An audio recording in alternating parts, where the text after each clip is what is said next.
En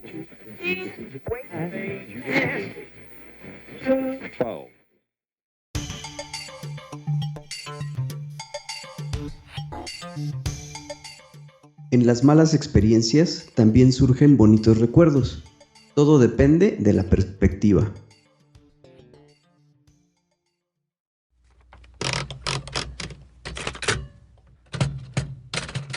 Queridos cazadores, esta es mi historia.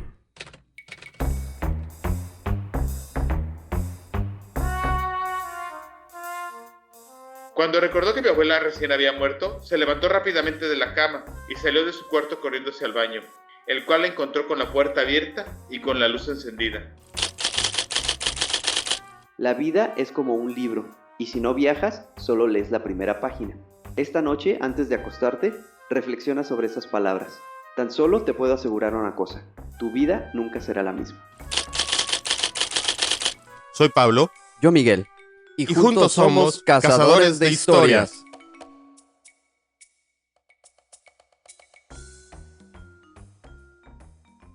Hola, ¿qué tal? Me da mucho gusto una vez más darle la bienvenida.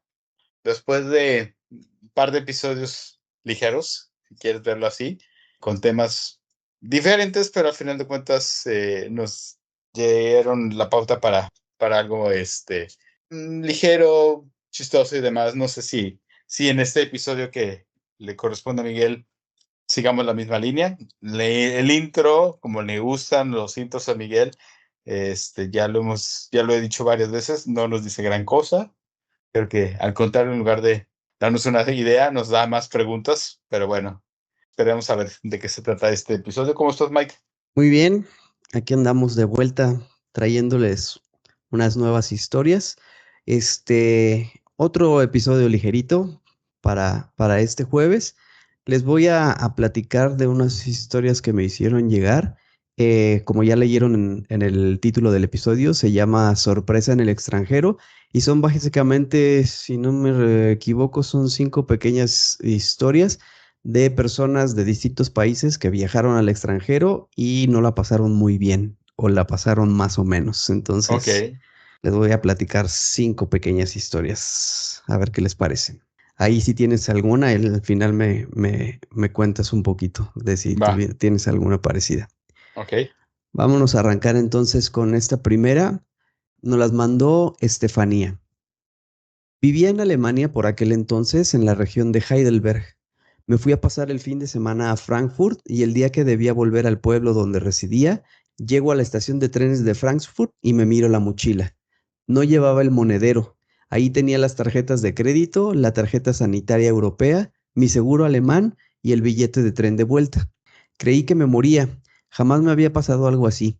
Intenté serenarme y fui a la oficina de turismo. Tuve la suerte de encontrar a una española que trabajaba ahí. Ella supo tranquilizarme y mantener mis nervios en calma. Recordé que había desayunado en una cafetería en Frankfurt y que ahí había sacado el monedero para pagar.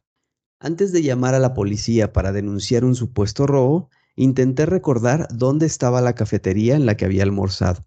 Creo que en aquellos momentos tan malos tuve un ángel de la guarda al lado que me guió hasta la panadería. Mis sospechas se confirmaron. Había dejado ahí el monedero, en el mostrador. Le di 1000 gracias al dependiente y salí de ahí con un alivio increíble. Desde aquel día, las cosas han cambiado. Antes me sentía valiente y dispuesta a viajar sola a ciudades grandes. Estaba acostumbrada a sentir mi libertad y la confianza en mí misma era muy alta. Pero desde entonces todo cambió. Le tengo miedo a viajar sola. Incluso si voy acompañada, siento una ansiedad terrible si paso por lugares extraños o veo gente con pintas raras que se aproximan a mí. De verdad que me gustaría superar esta fobia, porque me encanta viajar sola y descubrir lugares nuevos.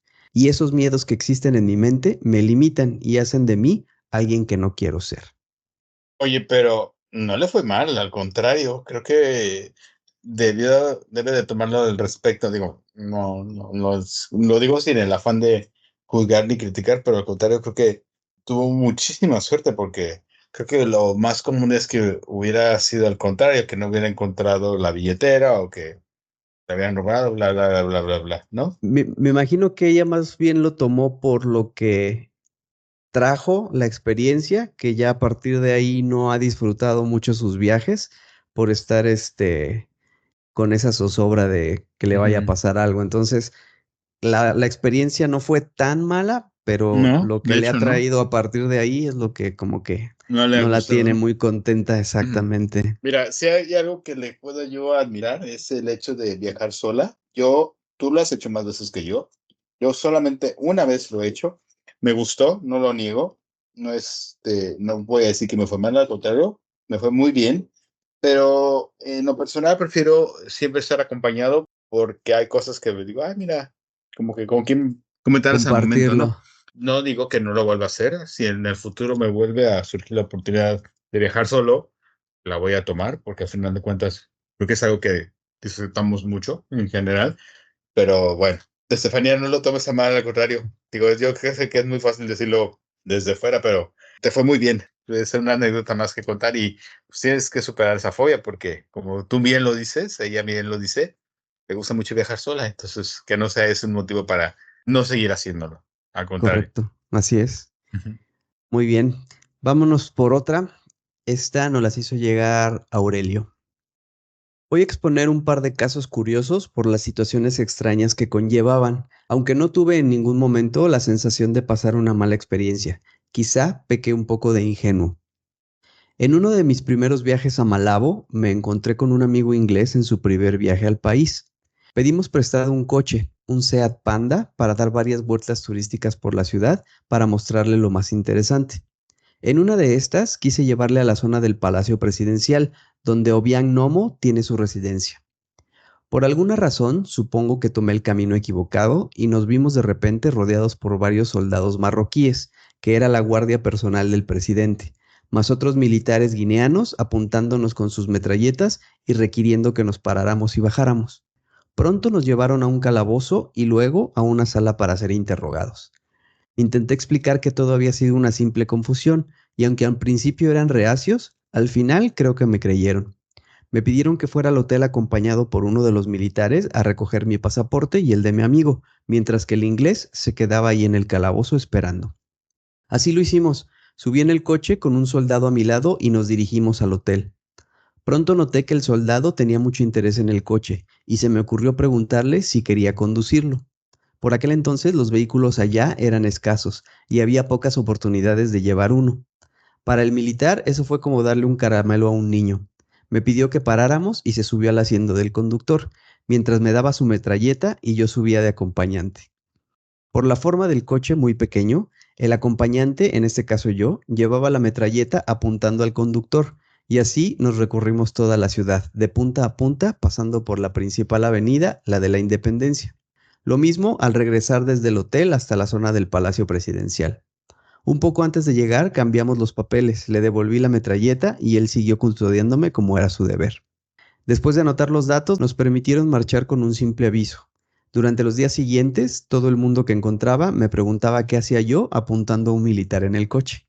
El otro suceso me ocurrió en La Habana en 1980, cuando al aterrizar, varias docenas de militares rodearon nuestro avión apuntándonos con sus fusiles. Hay que decir que por aquel tiempo, cuando la URSS todavía ejercía un control estricto sobre el país y Cuba estaba prácticamente aislada del mundo, eso era la norma aparente en los vuelos internacionales, solo que yo no lo sabía. Esto fue mucho antes de que empezaran a llegar turistas a la isla, más de 10 años después. En 1980 yo era un joven idealista y tenía un interés genuino en conocer la revolución cubana y cómo llevaba Fidel Castro el gobierno de ese país. Desde luego, la llegada en avión fue solo el prólogo de lo que después durante mi estancia pude comprobar. No sé si ocurriría en todos los casos o solo en algunos, pero cuando un vuelo internacional llegaba al aeropuerto, los militares impedían que el pasaje saliera del avión hasta que no fueran llamados por nombre y apellidos para su identificación. Aquellos no llamados, quizás por ser supuestos contrarrevolucionarios, simplemente no desembarcaban y regresaban al país de origen en el mismo avión.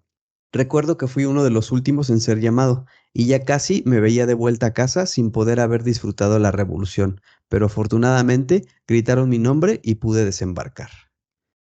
Creo que en el punto de la primera historia o la primera anécdota que le tocó, terminó al contrario siendo algo muy, muy chistoso.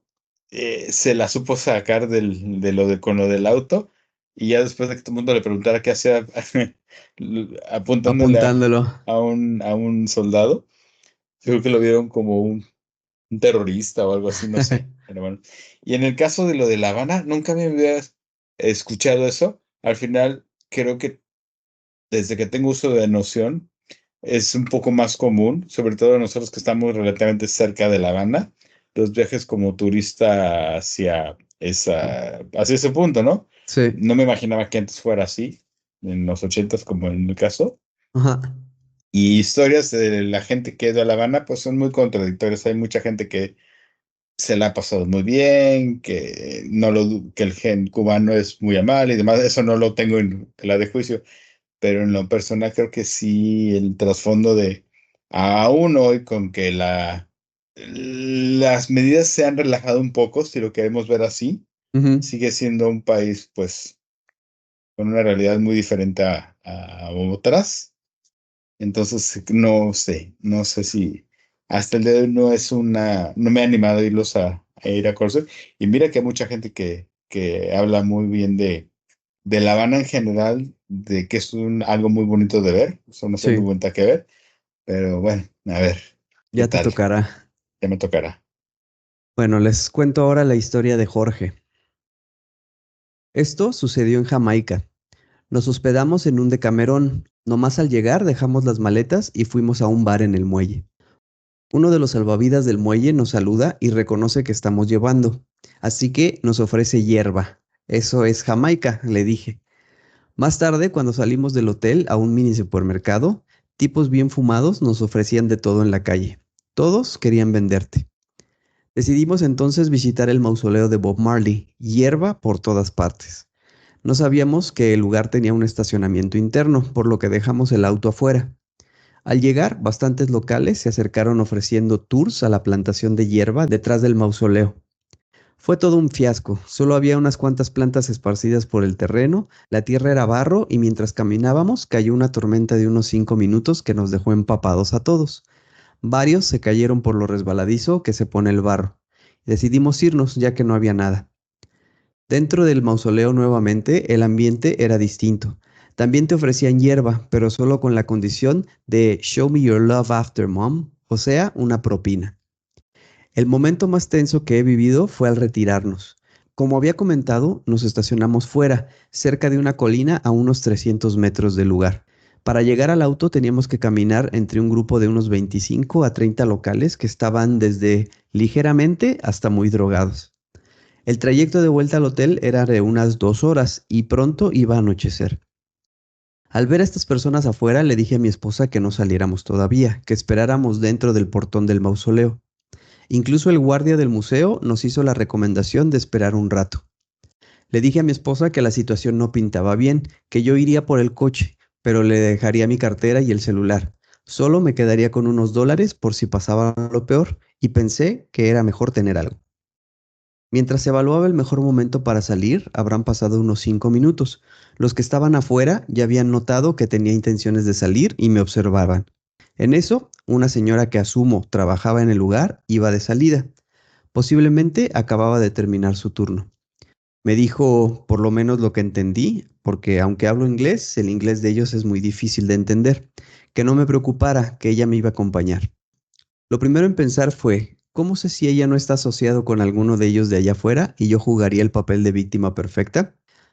Traté de hacer tiempo para ver si salía el resto del grupo con el que habíamos recorrido el museo, pero nada. Decidí entonces salir con la señora. Ella les gritaba algo que no lograba entender y ellos se acercaban mientras caminaban detrás de nosotros. A unos 200 metros del auto veo que dos tipos con apariencia intimidante salen corriendo con una cubeta fingiendo estar lavando mi coche. Faltando unos 100 metros, veo a mi derecha, hacia el callejón, que había un turista que estaba regalando algo y había una rueda de niños y adultos tratando de tomar lo que fuera posible. Yaka is clean mon, me decía uno de ellos mientras yo negaba con la cabeza.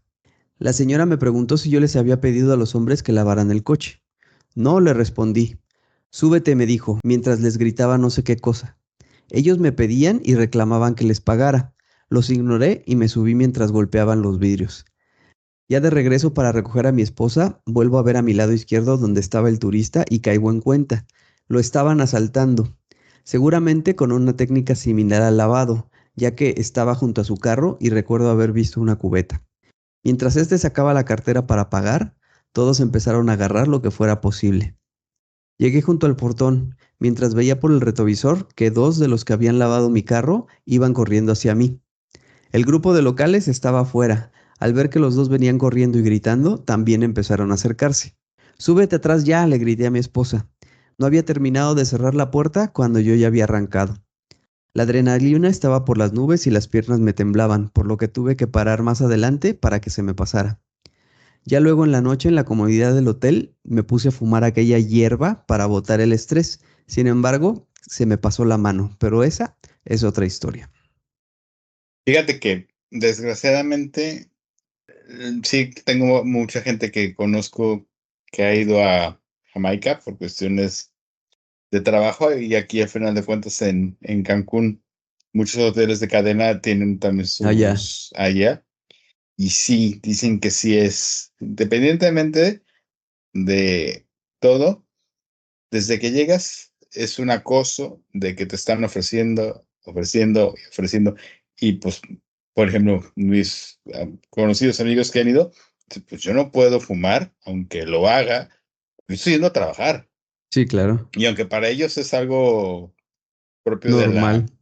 De hecho, dicen que en una ocasión unos amigos me estaban platicando que fueron a recogerlos una transportadora y era como un tipo convención que iba a haber y que de la nada los pararon en un lugar para que compraran y ellos, no, no vamos a comprar porque no queremos. Y la gente les insistía hasta que dijeron, no vamos a comprar porque no podemos y que se terminaba enojando la gente con ellos y que de malas los trataban y todo. O sea, entonces sí, Muy es pesados. muy pesado en el aspecto de que es un acoso de parte de esa gente y al final no los justifico ni los trato de entender ni nada, pero pues es parte Parte de su de su, cultura, de su onda. y exactamente, ¿no? Pero bueno, de eso a que prácticamente te obliguen a que les compres y a que Sí, yo creo que mucha gente que va y se ve obligada a comprarle que no la consume, pero la termina tirando o no sé qué hagan con ella al final de cuentas, ¿no? probablemente, sí. Ajá, pero bueno. Esta sí no está tan padre, fíjate. No, no. No, esta sí no. Y no, Bueno. ya no me dieron ganas de ir a Jamaica.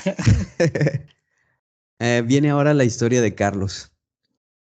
En septiembre de 2014 fuimos mi esposa, mis hijas, mis suegras y yo a Los Cabos, Baja California, en México. Aún cuando había la alerta de huracán, no se pensaba que fuera a impactar por ahí. El día 13 de septiembre fuimos a un paseo y al terminar, los guías nos recomendaron regresar lo más pronto posible al hotel, porque el huracán Odile entraría esa tarde. La noche la pasamos en una sola habitación resguardándonos del huracán y sin energía eléctrica. Por alguna razón, las alarmas de incendio sonaban constantemente y aún con el huracán encima, llegaron otros huéspedes a la habitación porque en sus habitaciones se habían roto las ventanas y terminamos dándoles asilo. A la mañana siguiente pudimos observar la destrucción causada por el huracán. El personal del hotel, que no pudo salir a tiempo y quedó atrapado, nos atendió de la mejor manera que pudo. Como no había electricidad, tuvimos que comer fruta prácticamente todos los días que estuvimos ahí. El 15 por la tarde, día del grito de independencia en México, regresó la electricidad. En ese momento pude conectar mi celular y entró una llamada de la aerolínea informándome que al día siguiente saldría un avión a las 8 de la mañana rumbo a la Ciudad de México, pero que ese sería el único vuelo. Le comenté a mi esposa y decidimos jugárnosla y tratar de llegar al aeropuerto en la mañana, pero a eso de las 5 nuevamente se fue la luz. En lo que esperábamos a que amaneciera nos dieron las 7 y entonces decidimos salir del hotel, pero como la entrada estaba bloqueada, tuvimos que dar un rodeo atravesando campos e incluso un cementerio, pero al llegar a la carretera no había taxis, así que pedimos aventón y un camión nos llevó al aeropuerto. Obviamente llegamos mucho después de las 8 de la mañana y ya no alcanzamos el vuelo. Ya en el aeropuerto había una fila enorme de gente que también buscaba salir de Los Cabos, pero no contamos con que por ser 16 de septiembre el aeropuerto de la Ciudad de México estaba cerrado por el desfile militar. Los únicos vuelos eran Tijuana, Mazatlán y Guadalajara. Mi hija mayor se coló en la fila y regresó diciéndome que oyó a los policías federales decir que llegaría un avión de la Ciudad de México, pero que por el momento estaban sacando a la gente a los aeropuertos más cercanos. Así que decidimos esperarle el avión a la Ciudad de México. Estuvimos ahí alrededor de 6 a 7 horas bajo el rayo del sol, porque la terminal estaba destrozada, así que ni siquiera había baños. Finalmente llegó el avión de la Policía Federal que llevaba a los secretarios de Gobernación, Turismo y Comunicaciones, así como a una cuadrilla de la Comisión Federal de Electricidad, el cual pudimos abordar y regresamos a la Ciudad de México. En esta historia me puedo ver un poco más reflejado, pero digo, siempre es muy diferente al final cómo vive la gente que no es propia de una ciudad, un huracán, como en ese caso cuando eres un turista, a la gente que, como en nuestro caso que vivimos un huracán, ¿no? Y recuerdo que el último, bueno, pues el más fuerte que me ha tocado, que ya casi 20 años, Wilma, tuvimos que darle asilo a un par de amigos de Estados Unidos, que ellos estaban en un hotel hospedados, y el albergue en donde los mandaron, había por decirte un número de 2,000 personas, y solamente había un baño de hombres y un baño de mujeres, todos nos pidieron asilo y demás. Ya después de que pasó todo, sí fue un poco la odisea, como en el caso de estas personas, de salir de Cancún, ¿no? Pasa que no tardaron mucho porque creo que salieron vía Mérida, no recuerdo muy bien, pero fue de lo primero que se habilitó, ¿no? Sí. Y pues al final, hace poquito vivimos la alerta de uno, gracias a Dios no pasó nada, nada, literal, todo fue muy saldo blanco, pero bueno, pues son gajes de vivir por esta zona del país, ¿no? Exacto. Pues ya vamos prácticamente cerrando. Les cuento la última, que esta es la historia de Ruth. Lo que les voy a contar no es una experiencia horrible, simplemente fue un pequeño problema que hubo que solucionar. Estando en Buenos Aires, hice una cita con una amiga mía de toda la vida y sus 2 hijos para que nos encontráramos un mes después en un pueblito de Alemania. Ellos vendrían de París en tren y yo, que vivía en Europa, en un pueblo llamado Aachen, manejando. Como no teníamos idea de cómo era el pueblo ni cómo encontrarnos, estuvimos investigando bastante hasta encontrar una pensión que estuviera de acuerdo con nuestro presupuesto y ahí nos citamos. El encuentro salió perfecto.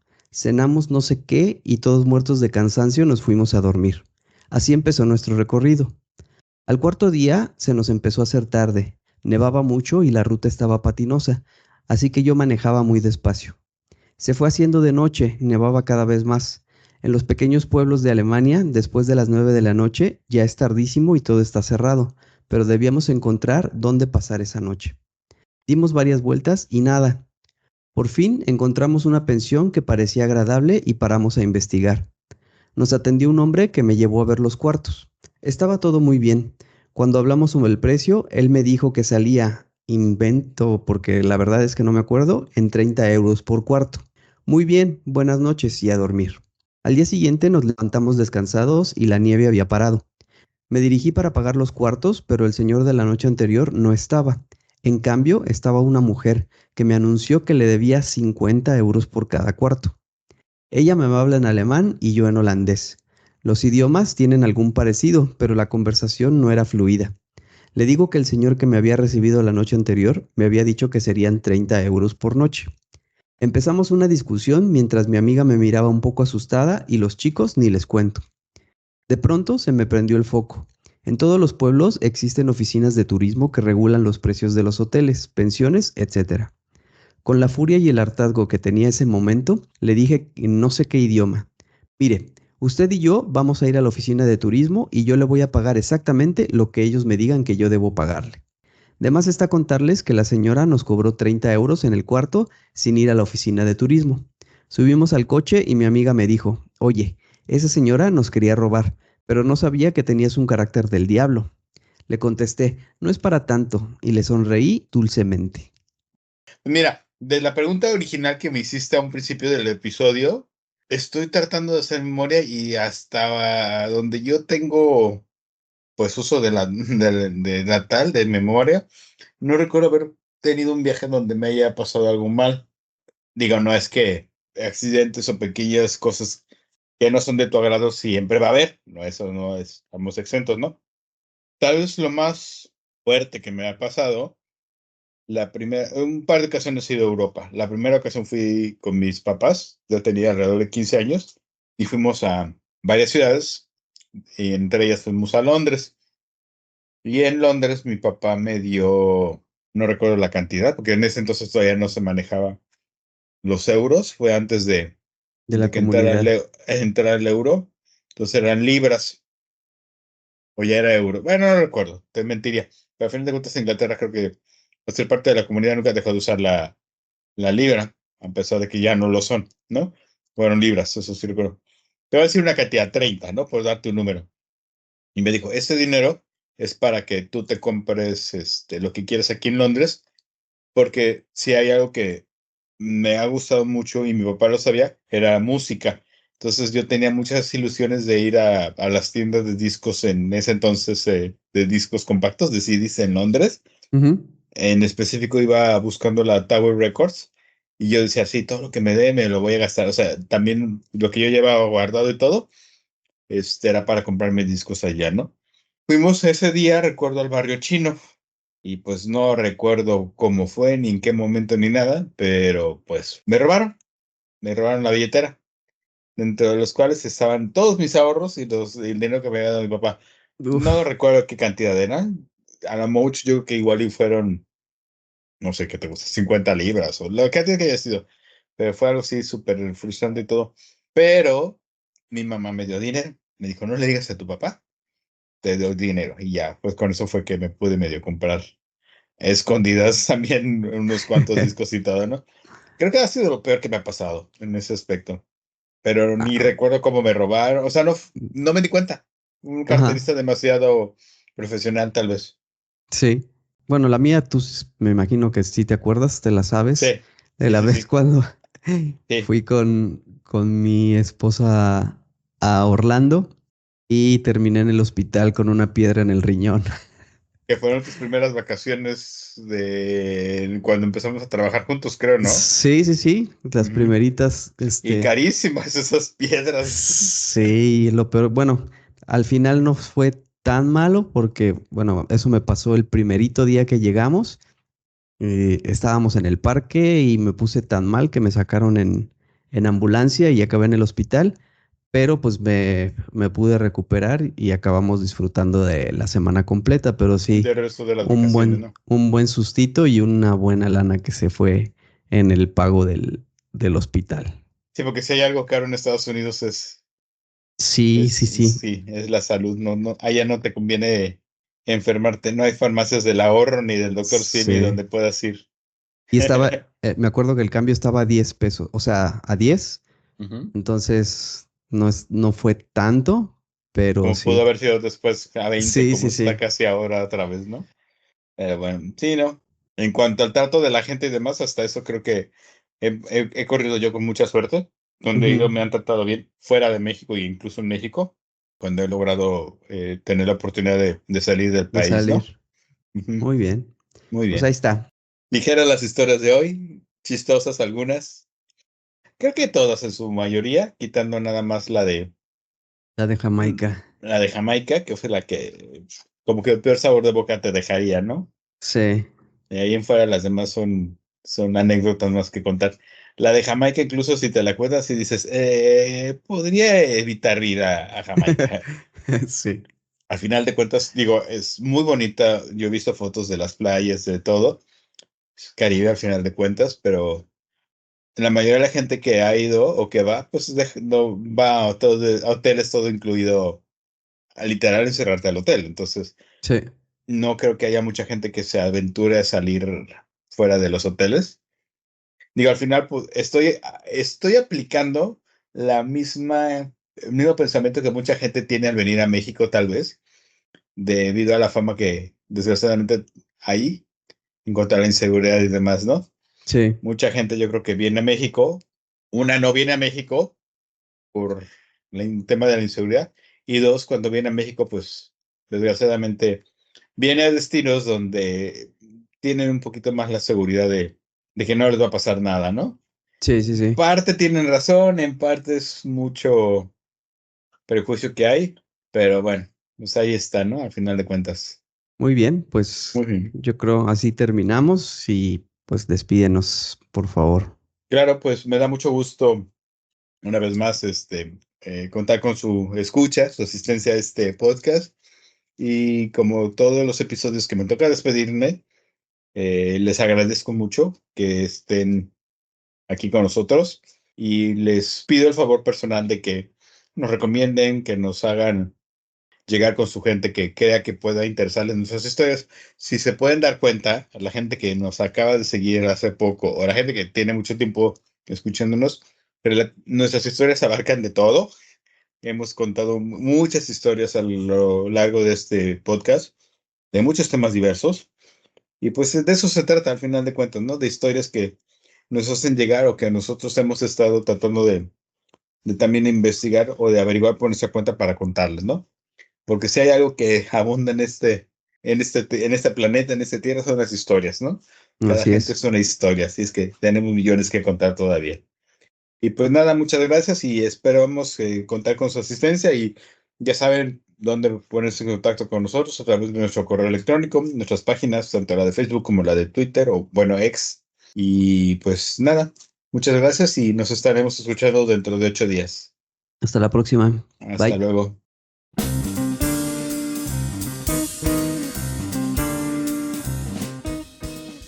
Porque la vida es una colección interminable de historias y todos tenemos una que contar, esto es Cazadores de Historias, el podcast.